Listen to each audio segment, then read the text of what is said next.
Hi Virgo, welcome back to the Astrology 33 channel. This is your June 2024 tarot reading. Thank you to those of you who like, viewed, shared, and subscribed to the channel. I appreciate all of that.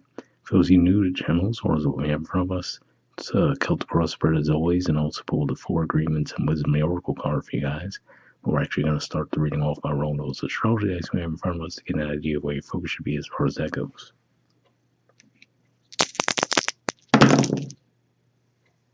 Alright, well, we have 1, so first house, of course, would be your energy in this context, and astrologically speaking, pretty quiet in your area of the zodiac right now, but it could just be saying that really you are focusing on your own goals at this time. Alright, we have Libra, and Libra is actually your second house of possession, self-worth, and finances. It'll just be saying you might have some focus in that area as well, and that's, we have the South Node there, but other than that, not much going on there either. And then we have the North Node. So the North Node's actually in Aries, and Aries is your 8th house, which represents death, rebirth, intimacy, investments. So yeah, you could just be looking at definitely some dynamics revolving around finances this month and your own personal goals. But we'll keep those in mind as we go through the main spread. In the main situation position, we have the Knight of Pentacles, which is actually the court card for your sign. And then challenging that, we have the Empress. So I'm seeing that this could just be saying that you might have been in a pretty long cycle of working toward a goal, financial, most likely, right? And maybe that goal is ultimately for you to be able to embrace that Empress energy, right? Which is just be more receptive, not necessarily always having to go out and get things, right? So I feel like this is maybe a financial goal you've set for yourself, but you might feel like it's taken you a lot longer to get to that point than you expected initially.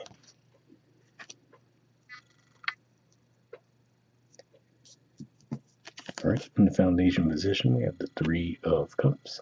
So this is Cancer energy here. It could just be saying that, maybe your friends in your environment, for example, might be asking you to come out and be sociable, right? I mean, especially in the Northern Hemisphere, we're moving into summer, so people tend to want to get out more, do more social activities. So it could just be one of those things where that's the environment around you, right? But at the same time, you might feel like, that might be a little bit difficult for me to do because you feel like you have this goal that you're working toward, and even if you want to take part in this, you might feel like, it might put me further behind than I feel like I already am.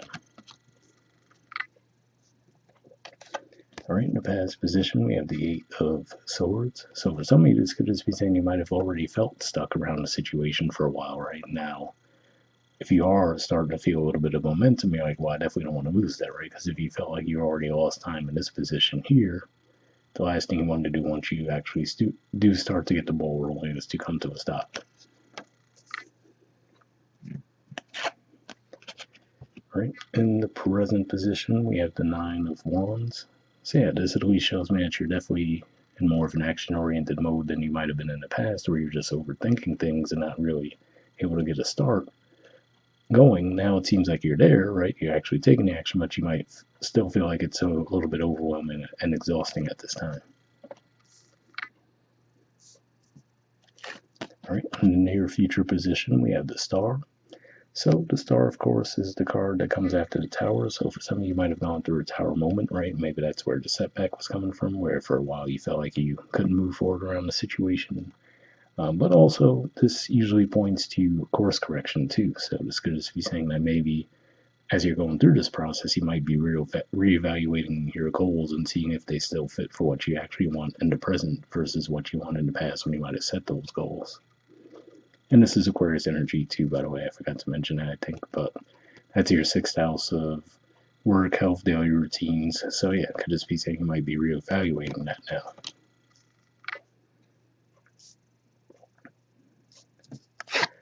All right, in the position of your influence in a situation, we have the High Priestess. So yeah, so just to give contrast again, right?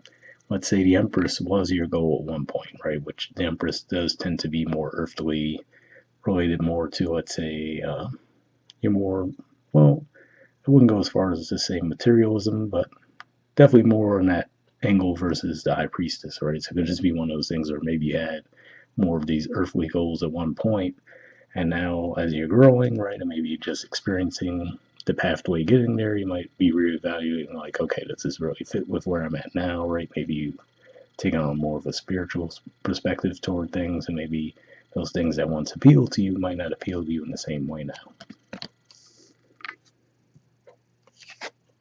All right, in the environment position, we have the Two of Swords. So this is Libra energy here. And we did see that come up in your dice as well. So yeah, it could just be saying that for some of you, you're trying to detach, right, and figure out what is the best way forward when it comes to your finances, right? Because no matter what, right, even if you do feel like, oh, let's say if this was a corporate job, right, you're like, oh, I'm not really feeling fulfilled here anymore. But at the end of the day, no matter how spiritual you want to be, you still have to get some source of income somehow, right? So it could just be one of those things where you're trying to say, okay, well, even if I wanted to detach from this more traditional way of pursuing career goals or just securing money, right? But well, what's the other pathway I could go, and how can I make that work? So that could be what you're evaluating now. All right, in the hopes or fears position, we have the Magician.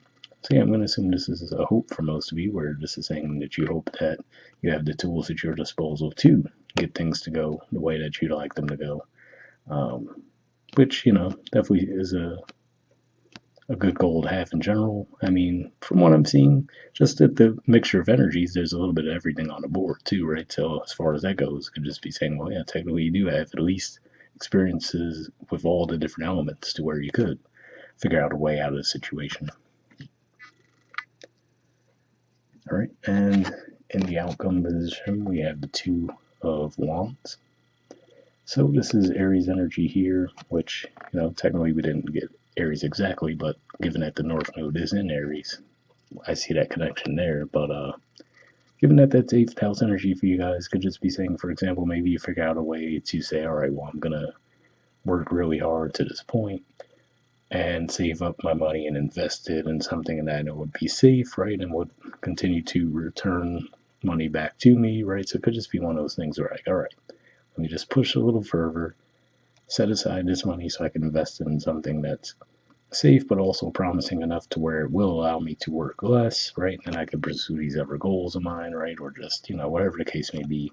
So it looks like you're going to figure out a creative way to create a better work-life balance for yourselves. All right, bottom of the deck, we have the Six of Cups. So yeah, this could just be saying that maybe you're going to be reconnecting to something from your past as well, right? So maybe there was a passion that you had at one point, but maybe at the time it didn't seem practical to pursue it as a career, right? Because maybe, again, like we said, no matter how spiritual you want to be, everyone has bills in some way, right? So it'll just be one of those things where you might have ditched the idea, but now you might find some kind of a creative way to incorporate at least a little bit of that into what you do for a living now.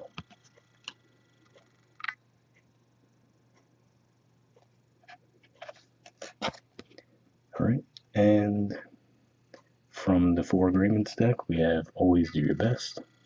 It says your best is changing all the time. So, all right, that's a lot on this card, but it says your best will depend on whether you are refreshed in the morning or tired at night. Your best will be different when you are happy as opposed to upset, or healthy as opposed to sick. Under any circumstances, simply do your best and you will avoid self-judgment, self-abuse, and regret. So yeah, definitely a good message for, I would say, for Virgos in most cases, right? Because you guys do tend to be a little self-critical when it comes to evaluating, how you're doing in certain situations. So hopefully that resonated in that regard. And then from the Wisdom of the Oracle, we have Mending. There's the artwork, and the number is 52. So we'll see what this has to say.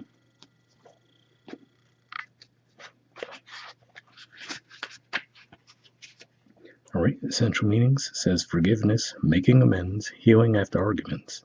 The Oracle's message: each time we are hurt and allow the hurt to pass through us without understanding and integration, we accumulate an unwanted burden. This keeps us chained to the very things we need to heal: the pain, the memories, the echoes of resentments, and the arguments that we rehearse over and over. Now is the time for mending rifts, healing wounds, and letting go of the old hurts in order to reclaim your power. Now is the time to forgive, to release, to make peace, and to make amends to others. Set yourself free. So yeah, definitely a positive message there. And at the very least, it does make me think of the Six of Cups energy that we see at the bottom of the deck. Nothing really in the main spread seems to point to conflicts from the past, but hopefully it resonated either way. Alright, the relationship message says you've come to a place where forgiveness is necessary if you are to move forward. Separate or together, you and the other person are still experiencing the effects of a hurt that is impacting everything you do, even if you're not aware of it. The energy needs to clear. What must you do to bridge this gap? Closing your heart is not the answer. You have the power to heal this wound. Ask yourself, what would love do? Only good will come of forgiveness and honest redress. So yeah, again, this didn't necessarily come across as a one-to-one relationship dynamic in the main spread, but hopefully that resonate with those of you looking for some guidance on that as well. And then for the prosperity message, it says everyone makes mistakes, especially when you are wanting something very badly. You may come to realize that in chasing after a pretty shiny thing, you lost sight of long-term sustainable prosperity. Sometimes you make choices that look good at first, but ultimately lead to loss or failure. It's time to forgive yourself and others. Don't blame anyone else. You get to start again, wiser and more mature. The journey to true abundance can be bumpy. Make amends to anyone you may have hurt along the way, especially yourself. Forgive those who may have taken advantage of you. Let go and learn from this. You are now that much closer to achieving the kind of prosperity that really fulfills you. Nothing is ever lost or wasted when you view it from this perspective. So, for one, where it said make amends to anyone you may have hurt along the way, especially yourself, again, that makes me think of that Six of Cups energy at the bottom of the deck. So, while this didn't seem to immediately connect with this spread, now we could see that maybe this situation is coloring everything that's going on for you now, right? So, if there is some forgiveness that needs to be extended, like it says, whether to yourself or to another person, that could be the key to unlocking the movement forward that you're seeking. And then with the part where it said nothing is ever lost or wasted, that made me think of the Nine of Wands energy, right? Where you might feel a little bit overwhelmed, like, okay, am I doing all this for nothing? Right? I feel like this is saying that even if you have gone through experiences that now you might feel like, oh, this doesn't really suit my current path. I feel like they're saying that there are experiences from that you could still carry forward with you on your new journey. So hopefully that resonated with you guys. We'll wrap up there and I'll see you all next month. All right, bye.